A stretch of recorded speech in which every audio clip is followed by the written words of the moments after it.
का बेबी इस तरह का ना हो, ये जो इफेक्चुअल बेबी है ये सिर्फ डिफेक्ट के कारण हो गया, क्योंकि सही समय पर सही अल्ट्रासाउंड नहीं होने के कारण। तो आज जानेंगे कि प्रेगनेंसी के दौरान कब, कौन से समय, किस समय कौन कौन सा अल्ट्रासाउंड होता है और उसमें क्या देखा जाता है। ठीक है, तो सबसे पहले अल्ट्रासाउंड जो होता है वो अल्ट्रासाउंड जो होता है आपको डेटिंग स्कैन उसको बोलते हैं, जो कि आपको 6 वीक से लेकर 9 वीक के बीच में कर लेना चाहिए। इसमें आपका बहुत इंपॉर्टेंट चीज क्या पता चलता है ये जानना जरूरी है। तो इसमें आपको सबसे पहले फीटल का हार्ट रेट पता चल जाएगा, फीटल हार्ट रेट जो उसी से पता चलता है कि कितना है। उसके बाद सिंगल फीटस है, डबल फीटस है, ये पता चल जाएगा। उसके बाद ये भी पता चल जाएगा कि इकोटोपिक प्रेगनेंसी है या नहीं है। इकोटोपिक प्रेगनेंसी मैंने बता ही दिया है कि यूट्रस में ना होके फ्लोपियन ट्यूब में हो जाए। अलग हाल में ही लीवर का केस आया था कि लीवर में प्रेगनेंसी पकड़ हो गया था। उसके बाद जो इम्पोर्टेंट है, इसके बाद एक डेट ये भी इससे पता चल जाएगा ईडीडी एक्सपेक्टेड डिलीवरी डेट। वो मैंने बता दिया था कि कैसे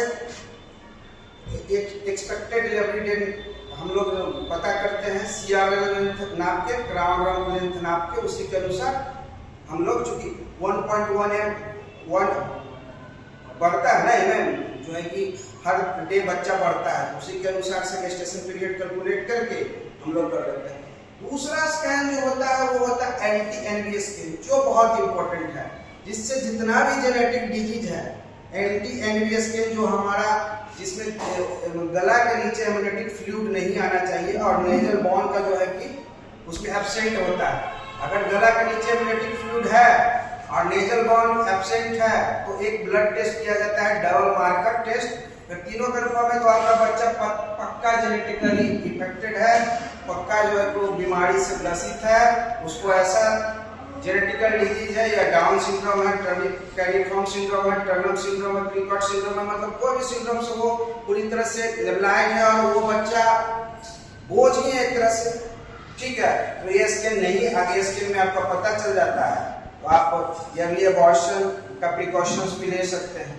ठीक है, अगर आप तीसरा स्कैन जो होता है 18 से 22 वीक में करवा लेना चाहिए। तो स्कैन को हम लोग बोलते हैं एनोमलीज स्कैन, जिसमें आपको उसका सारा चीज पता चलेगा, सारा मॉर्फोलॉजी कि बीपीडी कितना है, बाई पैरामीटर डायमीटर कितना है, हार्ट का रेट कैसा चल रहा है, एब्डोमिनल सर्कम्फ्रेंस कैसा चल रहा है, फीमर लेंथ क्या है, ये सारा चीज पता चल जाएगा।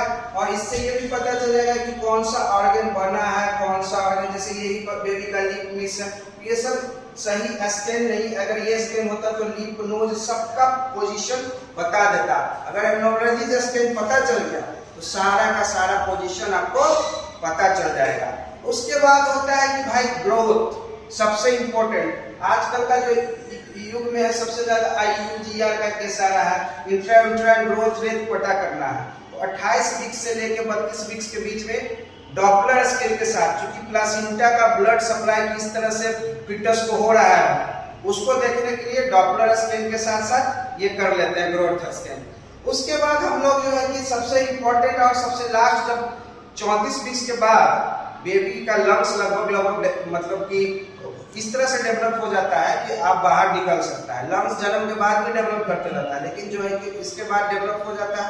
तो उस समय आपको क्या करना है कि आपको पोजीशन देखना है कि बच्चा सीधा है या उल्टा है। सीधा को सिफेलिक और उल्टा को ब्रिज, और इसमें एंटेरियर भी हो जाता है, कभी लेटरल भी हो जाता है। तो पोजीशन देखना है, उसके अनुसार फिर आप डिलीवरी का मोड तय करते हैं कि आपको सिजेरियन जाना है, नॉर्मल जाना है। कभी कभी जो है कि आपका जो है कि एम्ब्लिकल कोड है, बच्चा का गर्दन में लपटा जाता है या कुछ होता है, तो लास्ट टाइम ऑफ डिलीवरी में पता चलता है। आपकी गायनोकोलॉजिस्ट जो होती है उसी समय डिसाइड करती है what do you mean to prefer to caesarean और नॉर्मल। तो ये अल्ट्रासाउंड, इतना अल्ट्रासाउंड करवाना चाहिए सुरक्षित बच्चे के लिए।